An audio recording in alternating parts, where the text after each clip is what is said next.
These are our most interesting teardown finds of 2019. When the Galaxy Buds were released in March of 2019, we were skeptical of how similar they might be to the AirPods, but right off the bat, we were happy due to the buds being easy to open.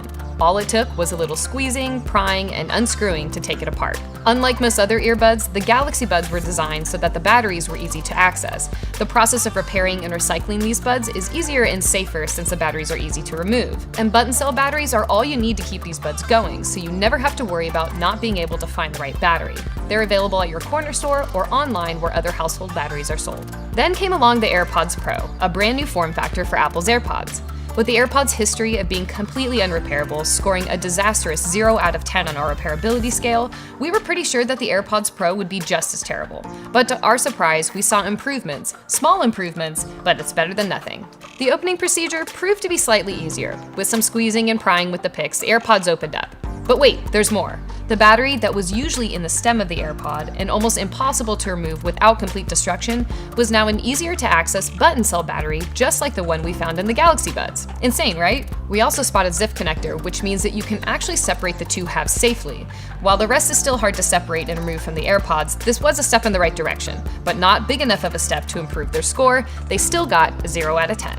In October, the highly anticipated Galaxy Fold was released after being delayed from its initial release back in April. The first time we started hearing about the Fold, reviewers had a ton of technical issues. Mysterious bumps in the display, a removable display covering that was not supposed to come off, whoops, and it also had some other random failures. This made Samsung pull the device before it was even released to the public. Well, October came around and the Galaxy Fold was back, this time with a giant warning label of things not to do. For instance, it says not to press too hard with your fingernail. Some other changes we noticed were that Samsung added a small protective bezel to counter the large gaps at the center of the device, and the hinges on the frame that were once bare are now covered with tape to prevent dirt and grime from getting under the display. Samsung also reinforced the display with an extra metal layer and even extended the advanced polymer protective layer to the edges of the display, making it less of a temptation for people to pull off. These fixes might have improved the durability of the Fold, but it still only scored a 2 out of 10 on our repairability scale. Later on in the teardown season, Microsoft released a device that we had no idea was going to impress us, the Surface Laptop 3.